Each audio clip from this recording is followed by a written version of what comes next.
Deshabhimani ദിനപത്രത്തിൽ CPM സംസ്ഥാന secretary MV Govindan marks എഴുതുന്ന ഒരു പ്രതിവാര പങ്ക്തിയുണ്ട്. അതിന്റെ പേര് നേർവഴി എന്ന. പാർട്ടി സഖാക്കളെ നേർവഴിക്ക് കൊണ്ടുപോവുക എന്ന ലക്ഷ്യത്തോടു കൂടിയാണ് അദ്ദേഹം ഈ കോളം കൈകാര്യം ചെയ്യുന്നത്. ഈ ആഴ്ചത്തെ അദ്ദേഹത്തിന്റെ ലേഖനത്തിന്റെ തലക്കെട്ട് UDFന്റെ നിഴൽക്കുത്ത് എന്താണ്. നമ്മുടെ മുഖ്യമന്ത്രി ശ്രീ പിണറായി വിജയന്റെ മകൻ വിവേക് കിരണ് ഒരു ED സമൻസ് വന്നല്ലോ. അതാണ് പ്രതിപാദ്യ വിഷയം.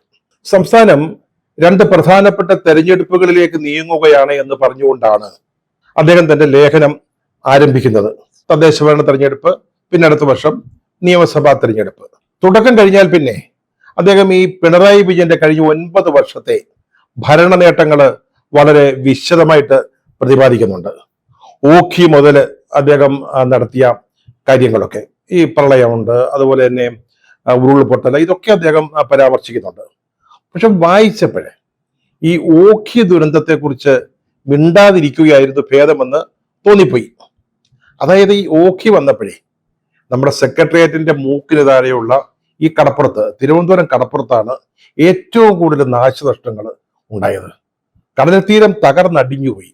അവിടുത്തെ ജനങ്ങൾ വല്ലാത്ത പ്രതിസന്ധിയിലായി. പക്ഷെ ഈ ഓഖി വന്ന ആദ്യ 3-4 ദിവസങ്ങളിൽ നമ്മുടെ മുഖ്യമന്ത്രി പിണറായി വിജയൻ തിരുവനന്തപുരത്ത് ഉണ്ടായിട്ടും ആ ഭാഗത്തേക്ക് തിരിഞ്ഞു നോക്കിയില്ല. കുറെ ദിവസം കഴിഞ്ഞാണ് അങ്ങോട്ട് ചെന്നത്. പക്ഷെ അവിടെ കിട്ടിയ സ്വീകരണം അത്ര നല്ലതായിരുന്നില്ല. ആളുകൾ അദ്ദേഹത്തെ തടഞ്ഞു. സാറ് തിരിച്ചു പോക്കോ എന്ന് പറഞ്ഞു. അവസാനം അദ്ദേഹത്തിന്റെ 1-ാം നമ്പർ കാറിൽ തിരിച്ചു വരാൻ പറ്റിയില്ല. മറ്റേതോ ഒരു മന്ത്രി കൂടെ ഉണ്ടായിരുന്നു. അദ്ദേഹത്തിന്റെ കാറിലാണ് പിന്നെ അദ്ദേഹം സ്ഥലം കാലിയാക്കിയത്. ഇതിനിടയ്ക്ക് കേന്ദ്രമന്ത്രി നിർമ്മല സീതാരാമൻ സ്ഥലത്ത് വരികയും അൻപാർന്ന മക്കളെ എന്നൊക്കെ തമിഴ് പേശി അവരെ കയ്യിലെടുക്കുകയും ചെയ്തു. അത് നമുക്ക് വലിയ ക്ഷീണമായി പോയി. ആ അനുഭവം തിരുവനന്തപുരത്തുകാരൊന്നും മറന്നിട്ടില്ലെന്നേ. കേരളത്തിലെ ജനങ്ങൾ പോലും അത് ഇപ്പോൾ ഓർക്കുന്നുണ്ട്. ഒരുപക്ഷെ നമ്മുടെ ഗോവിന്ദൻ മാഷൊക്കെ മറന്നുപോയതായിരിക്കും. എന്തായാലും ഓഖിയെപ്പറ്റി മിണ്ടാതിരിക്കുകയായിരുന്നു ബുദ്ധി എന്നാണ് അത് വായിച്ചപ്പോൾ തോന്നിയത്. അത് കഴിഞ്ഞ് UDFനെ കുറിച്ചുള്ള വളരെ ശക്തമായ വിമർശനമാണ്. പിണറായി സർക്കാർ 3-ാം തവണ അധികാരത്തിൽ വരാതിരിക്കാൻ വേണ്ടി അവർ നടത്തുന്ന കൂട്ടുപണികളെ കുറിച്ചൊക്കെ അദ്ദേഹം വളരെ കൃത്യമായിട്ട് പറയുന്നുണ്ട്. ഏറ്റവും അവസാനം നിയമസഭാ സമ്മേളനത്തിലെ ഈ ശബരിമലയിലെ സ്വർണ്ണക്കൊള്ളയുമായി ബന്ധപ്പെട്ട ഒരു വലിയ ശക്തമായ പ്രതിഷേധങ്ങളൊക്കെ നടത്തിയല്ലോ. സ്പീക്കറുടെ മുമ്പിൽ ഈ ബാനറൊക്കെ വലിച്ചു കെട്ടുക, അതുപോലെയൊക്കെയുള്ള കലാപരിപാടികൾ അവിടെ നടത്തിയായിരുന്നു. അതിനെക്കുറിച്ചൊക്കെ അദ്ദേഹം വളരെ നന്നായിട്ട് എഴുതുന്നുണ്ട്. കൂട്ടത്തിൽ പറയുന്ന ഒരു കാര്യം, ചില സ്വകാര്യ ഏജൻസികളാണ് UDFനെ കൊണ്ട് ഇത്തരത്തിലുള്ള ജനാധിപത്യ വിരുദ്ധ കാര്യങ്ങൾ ചെയ്യിക്കുന്നത് എന്ന് ഒരു വാചകമുണ്ട്. അങ്ങനെ ചില മാധ്യമങ്ങൾ റിപ്പോർട്ട് ചെയ്തിട്ടുണ്ടെന്നാണ് പറയുന്നത്. പക്ഷെ എത്ര ആലോചിച്ചിട്ടും ഓർമ്മിച്ചിട്ടും ഈ സ്വകാര്യ ഏജൻസികൾ ഏതാണെന്ന് പിടുത്തം കിട്ടുന്നില്ല. സത്യം പറഞ്ഞാൽ MV ഗോവിന്ദൻ മാഷേ, ഇതൊരു വളരെ പ്രധാനപ്പെട്ട കാര്യമാണ്. അതായത് ഏതോ ഏജൻസി, പുറത്തുള്ള ഏതോ ഏജൻസി UDFനെ കൊണ്ട്, കോൺഗ്രസിന്റെ നേതൃത്വത്തിലുള്ള മുന്നണിയെ കൊണ്ട് ഇതുപോലെയുള്ള ജനാധിപത്യ വിരുദ്ധ കാര്യങ്ങൾ ചെയ്യിക്കുന്നു എന്ന് പറഞ്ഞാൽ അത് വളരെ പ്രധാനപ്പെട്ട കാര്യമാണ്. അതിന്റെ വിശദാംശങ്ങൾ അങ്ങ് വെളിപ്പെടുത്തണം. മാധ്യമങ്ങളിൽ വന്നൊന്നും കണ്ടില്ല, ഓർമ്മയുമില്ല. അതുകൊണ്ടാണ് ഇതിനിടയ്ക്ക് കയറി ഇതുപോലൊരു അപേക്ഷ സമർപ്പിക്കുന്നത്. പിന്നീട് ഈ സമൻസ് വിഷയത്തിലേക്ക് നമ്മുടെ ഗോവിന്ദൻ മാഷ് കടക്കുക. അപ്പോഴ് അദ്ദേഹം മുന്നോട്ട് വയ്ക്കുന്ന ഒരു പ്രധാന പോയിന്റ് ഇതാ. തെരഞ്ഞെടുപ്പ് അടുത്തപ്പോൾ UDFും മലയാള മനോരമയും ചേർന്ന് EDയെ കൂട്ടുപിടിച്ച് LDFനും പിണറായി സർക്കാരിനും എതിരെ ചമച്ച ഒരു വ്യാജ വാർത്തയാണ് ഇത് എന്നാണ് നമ്മുടെ ഗോവിന്ദൻ മാഷ് പറയുന്നത്. വാർത്തയോടൊപ്പം നൽകിയ ED സമൻസിലും ഒരു വ്യാജം മണക്കുന്നുണ്ടെന്ന് അതിന് മുകളിൽ പറയുന്നുണ്ട്. അത് കഴിഞ്ഞിട്ടാണ് ഈ നേരെയുള്ള സ്റ്റേറ്റ്മെന്റ് കൃത്യമായിട്ട് അദ്ദേഹം പറയാ. പാർട്ടി സംസ്ഥാന സെക്രട്ടറി, അതായത് മലയാള മനോരമയും UDFും ചേർന്ന് പിണറായി സർക്കാരിനും LDFനും എതിരായിട്ട് ഉണ്ടാക്കിയ ഒരു വ്യാജ വാർത്തയാണിത്, അല്ലെങ്കിൽ ഒരു വ്യാജരേഖയാണ് ഇവര് സമൻസ് എന്ന് പറഞ്ഞ് കാണിച്ചിരിക്കുന്നത്. അതാണ് അദ്ദേഹം പറയുന്നത്. ഇത് പറയുന്ന ആരാ? നമ്മുടെ MV ഗോവിന്ദൻ മാഷാ. അദ്ദേഹം ആരാ? സംസ്ഥാനം ഭരിക്കുന്ന LDFനെ നയിക്കുന്ന CPMന്റെ സംസ്ഥാന സെക്രട്ടറിയാ. CPMന്റെ സംസ്ഥാന സെക്രട്ടറി എന്ന് പറഞ്ഞാൽ ആ സ്റ്റേറ്റിലെ പാർട്ടിയുടെ അവസാന വാക്കാണ് അദ്ദേഹം. പക്ഷെ ഇവിടെ പിണറായി വിജയൻ ഉള്ളത് കൊണ്ട് അങ്ങനെ അങ്ങോട്ട് പറയാൻ പറ്റത്തില്ല. രണ്ടാമത്തെ വാക്കെന്നോ മറ്റോ വേണമെങ്കിൽ പറയാം. എന്തിനാ? നമ്മുടെ അഖിലേന്ത്യാ ജനറൽ സെക്രട്ടറി ദേവ്ചായൻ, അദ്ദേഹം പോലും ഇപ്പോ പിണറായി വിജയൻ പറയുന്ന അനുസരിച്ച് ആ കാര്യങ്ങൾ നടത്തുന്നത്. ഈ ED സമൻസിന്റെ കാര്യത്തിൽ അദ്ദേഹം അറിയാതെ ഒരു അബദ്ധം അങ്ങ് പറഞ്ഞുപോയി. അപ്പൊ പിണറായി ഇടപെട്ടു. താമസം വിനാ അദ്ദേഹം അതങ്ങ് തിരുത്തുകയും ചെയ്തു. അതായത് ഒരു സംസ്ഥാനത്തെ മുഖ്യമന്ത്രിക്ക് കീഴ്പ്പെട്ട് നിൽക്കുന്ന CPM അഖിലേന്ത്യാ ജനറൽ സെക്രട്ടറി എന്ന് പറയുന്നത് ആ പാർട്ടിയുടെ ചരിത്രത്തിൽ ഇതാദ്യമാ. ഇത് താണ്ട പിണറായി എന്നാണ് ഇതിന്റെയൊക്കെ അർത്ഥം. അതാ പറഞ്ഞത് CPM സംസ്ഥാന സെക്രട്ടറി അദ്ദേഹം ഉന്നയിക്കുന്നത് വളരെ ഗൗരവകരമായ ഒരു കാര്യമാണ്. UDF-ഉം മലയാള മനോരമയും ചേർന്ന് ED കൂട്ടുപിടിച്ച് സർക്കാരിനെ തകർക്കാൻ ശ്രമിക്കുന്നു എന്നാണ്. നമുക്ക് മലയാള മനോരമയെ കുറിച്ചോ UDF-നെ കുറിച്ചോ CPM സംസ്ഥാന സെക്രട്ടറി അങ്ങനെ ഒരു ആരോപണം ഉന്നയിക്കുന്നത് മനസ്സിലാക്കാം. അതിന് രാഷ്ട്രീയമുണ്ട്, അങ്ങനെയൊക്കെ പറയുകയും ചെയ്യാം. പക്ഷേ ഇവിടെ കുറ്റകൃത്യം ചെയ്തിരിക്കുന്ന ആരൊക്കെയാ? UDF ഉണ്ട്, മനോരമയുണ്ട്, ഒപ്പം തന്നെ ED ഉണ്ട്. അതൊരു കേന്ദ്ര ഏജൻസിയാണ്. ആ കേന്ദ്ര ഏജൻസിയെ മലയാള മനോരമയും UDF-ഉം കൂടെ കൂട്ടുപിടിച്ച് ഒരു വ്യാജരേഖ അല്ലെങ്കിൽ വ്യാജ വാർത്ത ഉണ്ടാക്കി എന്ന് പറഞ്ഞാൽ അതിന്റെ ഗൗരവം, അതിന്റെ ഡയമെൻഷൻ വളരെ വലുതാ. ആർക്കെതിരെയാണ് ഈ വാർത്ത, വ്യാജ വാർത്ത? അത് LDF-നെതിരെയാണെങ്കിൽ നമുക്ക് അങ്ങ് സഹിക്കാം. പറഞ്ഞല്ലോ, UDF-ഉം LDF-ഉം തമ്മിലുള്ള ഒരു രാഷ്ട്രീയ കളി, അതില് മലയാള മനോരമ പങ്കാളിയാവുന്നു. അത് നമുക്ക് മനസ്സിലാക്കാവുന്ന കാര്യമേ ഉള്ളൂ. പക്ഷെ ഇത് സംസ്ഥാന സർക്കാരിനെതിരെയാ. ഭരണഘടന പ്രകാരം നടന്ന തെരഞ്ഞെടുപ്പിലൂടെ ഭൂരിപക്ഷം നേടി അധികാരത്തിലെത്തിയ ഒരു ജനാധിപത്യ സർക്കാരിനെ അട്ടിമറിക്കാൻ, അതാണ് അദ്ദേഹം ആ വാക്ക് ഉപയോഗിക്കുന്നില്ലെങ്കിലും അതിന്റെ അർത്ഥം എന്ന് പറയുന്നത് അട്ടിമറിക്കാൻ, അതിന് ED കൂട്ടു നിൽക്കുന്നു എന്നുള്ളതാണ്. കേന്ദ്രത്തിന്റെ ഏജൻസിയായ ED അതിന് സഹായകരമായിട്ട് പ്രവർത്തിക്കുന്നു. അത് ചെറിയ കാര്യമാണോ? ED ഒരു ഏജൻസി, കേന്ദ്ര ഗവൺമെന്റ് ED പല കാര്യങ്ങൾക്കൊക്കെ ഉപയോഗിക്കുന്നുണ്ടെന്ന് പറയാറുണ്ട്. അത് പലപ്പോഴും എതിർ പാർട്ടിയിലെ വ്യക്തികൾക്കെതിരെയാ, നേതാക്കൾക്കെതിരെയാ. ഇതല്ല, ഒരു സംസ്ഥാന സർക്കാരിനെ അട്ടിമറിക്കുന്നതിന് ED കൂട്ടു നിൽക്കുന്നു എന്നുള്ളതാണ്. ഒട്ടുമേ നിസ്സാരപ്പെട്ട കാര്യമല്ലത്. വേണമെങ്കിൽ പണ്ട് CIA ഉപയോഗിച്ച് അമേരിക്ക ഫിഡൽ കാസ്ട്രോയുടെ സർക്കാരിനെ അട്ടിമറിക്കാൻ നടത്തിയ ശ്രമത്തിന്റെ ഒരു കേരള പതിപ്പായിട്ട് പോലും നമുക്ക് ഇതിനെ കാണാൻ സാധിക്കും. അത്രയ്ക്ക് ഗൗരവതരമായ ഒരു കാര്യമാണ്. പാർട്ടി സെക്രട്ടറി എന്ന നിലയിൽ നമ്മുടെ ഗോവിന്ദൻ മാർക്സ് പ്രശംസാർഹമായ ഒരു പ്രവർത്തനമാണ് നടത്തിയിരിക്കുന്നത്. അദ്ദേഹത്തിന്റെ ഉത്തരവാദിത്വം നിർവഹിക്കുകയാണ് ചെയ്തിരിക്കുന്നത്. സത്യം പറഞ്ഞാൽ അദ്ദേഹത്തിനല്ലാതെ പിണറായി സർക്കാരിനെ ഇതുപോലെ പ്രതിരോധിക്കാൻ അല്ലെങ്കിൽ ന്യായീകരിക്കാൻ ആർക്കാണ് സാധിക്കുക? അദ്ദേഹം വെറുതെ ഇതൊരു വ്യാജരേഖയാണെന്നോ വ്യാജ വാർത്തയാണെന്നോ മാത്രമല്ല പറയുന്നത്. അതിന്റെ പിന്നിലുള്ള ആളുകളെ, കുറ്റകൃത്യം ചെയ്യുന്നവരെ വായനക്കാരുടെ മുമ്പിൽ തുറന്നു കാട്ടുകയാണ് ചെയ്യുന്നത്. അതിൽ ED-യും പെടുന്നു എന്നുള്ളതാണ് വളരെ പ്രധാനപ്പെട്ട കാര്യം. അതാണ് പാർട്ടിയുടെ സംസ്ഥാന സെക്രട്ടറിയുടെ ഉത്തരവാദിത്വം എന്ന് പറയുന്നത്. ഇവിടെ വേറെ തിരക്കുകളില്ലാഞ്ഞിട്ടല്ല. ഈ ശബരിമല പ്രശ്നം പാർട്ടിക്ക് പുറത്തിറങ്ങാൻ വരാത്തൊരു സ്ഥിതി ഉണ്ടാക്കിയിട്ടുണ്ട്. അത് കഴിഞ്ഞിട്ടാണ് ഈ ആലപ്പുഴയിലെ കൂട്ടയടി. ഇതിന്റെയൊക്കെ ഇടയ്ക്കാണ് നമ്മുടെ മുഖ്യമന്ത്രിയുടെ മകനെതിരായിട്ട് വന്ന ഒരു ED സമൻസിന്റെ പേരിൽ അദ്ദേഹം ഇത്രയും സമയവും അധ്വാനവും ദേശാഭിമാനി പത്രത്തിന്റെ വിലപ്പെട്ട സ്ഥലവും സ്പേസും ചെലവഴിച്ചിരിക്കുന്നത്. മുഖ്യമന്ത്രിയാണല്ലോ ഇതൊക്കെ ചെയ്യേണ്ടതെന്ന് വേണേ പറയാം. പക്ഷെ അദ്ദേഹത്തിന് വലിയ തിരക്കാണ്. ഇപ്പൊ തന്നെ 7 ദിവസത്തെ ഒരു വിദേശയാത്രയ്ക്ക് പോയിരിക്കുക. അതിനെക്കുറിച്ച് ചില സംശയങ്ങളൊക്കെ പറയുന്നുണ്ട്. പക്ഷെ പോകേണ്ട സ്ഥലങ്ങളിൽ പോകാതിരിക്കാൻ പറ്റുമോ? മകനൊക്കെ അബുദാബിയിലാണുള്ളത്. ഇടയ്ക്ക് പോയി മകനെയൊക്കെ ഒന്ന് കാണണ്ടേ? അത് മാത്രമല്ല, പല രാജ്യങ്ങളിലായിട്ട് നിരവധി പരിപാടികളാ. പിന്നെ കേരളത്തിൽ തിരിച്ചു വന്നാലോ ധാരാളം കോൺക്ലേവുകൾ, വികസന സെമിനാറുകൾ, അങ്ങനെ പല പരിപാടികളെ കിടക്കുക.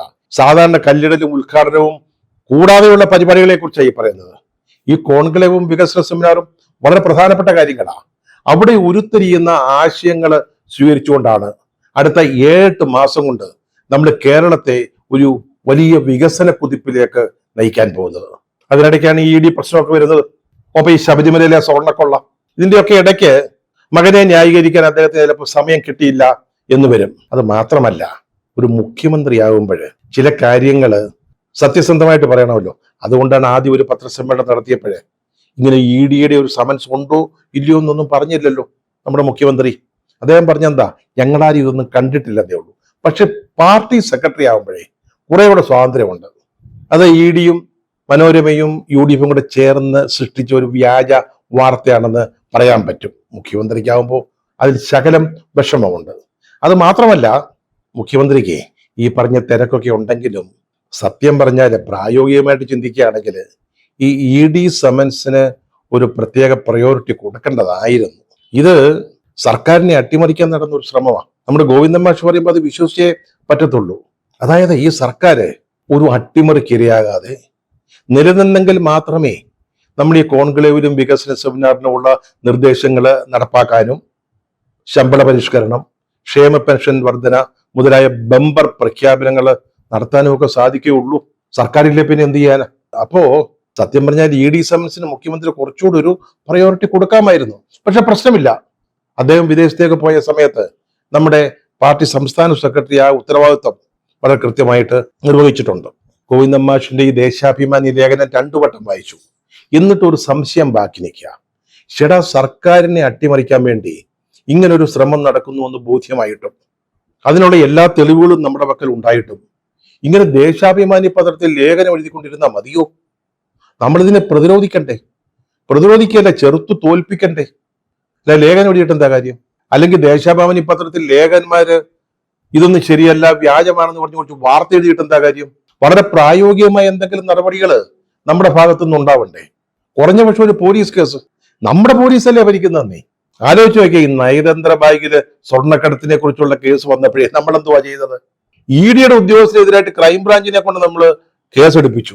ആ ടീമാണ് നമ്മുടേത്. അതിപ്പോഴും ഇവിടെ തന്നെ ഉണ്ടെന്നേ. അപ്പൊ നമ്മുടെ കേരള പോലീസിനെ ഉപയോഗിച്ച് ഈ EDക്കും UDFനും മലയാള മനോരയ്ക്കും എതിരായിട്ട് കുറഞ്ഞ പക്ഷം ഒരു കേസ് എടുത്തുകൂടെ? അല്ലെങ്കിൽ കോടതി കേസ് കൊടുത്തുകൂടെ? നല്ല ജില്ലെന്ന് വാദിക്കുന്ന എത്ര പാർട്ടി വക്കീലന്മാർ നമുക്കുണ്ട്. നമ്മുടെ ഈ തെളിവിരിക്കുക, ദേശാഭിമാനിയിലെ ഡിറ്റക്റ്റീവുകൾ കണ്ടുപിടിച്ച ഒന്നാം തരം തെളിവുകൾ നമ്മുടെ പക്കലിരിക്കുക. അതൊക്കെ 1, 2, 3 എന്ന് ഇട്ട് കൊടുത്താൽ പോരെ? ഈ 1, 2, 3 എന്ന് പറയുമ്പോൾ നമ്മുടെ MM മണിയാച്ചാന്റെ 1, 2, 3 അല്ല, അത് വേറെയാ. നമ്മളിവിടെ തെളിവുകളുടെ കാര്യമാണ് പറഞ്ഞത്. 1, 2, 3 അങ്ങോട്ട് ഇട്ട് കൊടുക്കണമെന്നേ. കോടതി എങ്കിൽ കോടതി, പോലീസ് എങ്കിൽ പോലീസ്. നടപടി എടുക്കണ്ടായോ? അല്ല, ലേഖനം എഴുതിക്കൊണ്ടിരുന്നിട്ട് എന്താ കാര്യം? ഈ ലേഖനം എഴുത്തിന്റെ ഒരു പ്രശ്നം എന്ന് പറഞ്ഞാലേ, ഗോവിന്ദൻ മാഷെ പണ്ടത്തെ പോലെ നമ്മൾ എഴുതുന്നതും പറയുന്നതൊന്നും നാട്ടുകാർ വിശ്വസിക്കുന്നില്ലെന്നേ. ആ കാലമൊക്കെ അങ്ങ് പോയി.